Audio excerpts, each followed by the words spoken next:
अस्सलाम वालेकुम मेरे प्यारे बच्चों।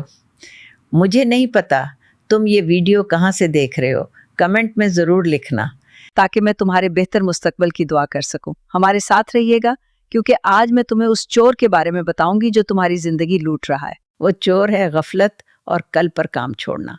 हम सब समझते हैं कि हमारे पास बहुत वक्त है। हम कहते हैं कल माफ़ी मांग लेंगे, कल माँ बाप के पास बैठ जाएंगे, कल से मेहनत शुरू करेंगे। लेकिन बेटा वो कल कभी नहीं आती। वक्त वो रेत है जो तुम्हारी मट्ठी से फसल रही है और तुम्हें पता भी नहीं चल रहा। मैंने बूढ़े लोगों को रोते देखा है कि काश हमने जवानी में ये कर लिया होता। आज तुम्हारे पास हिम्मत है, वक्त है, माँ बाप का साया है, तो इसकी कदर कर लो। कल जब ये सब नहीं होगा तो तुम्हारे पास सिर्फ यादें और पछतावा रह जाएगा।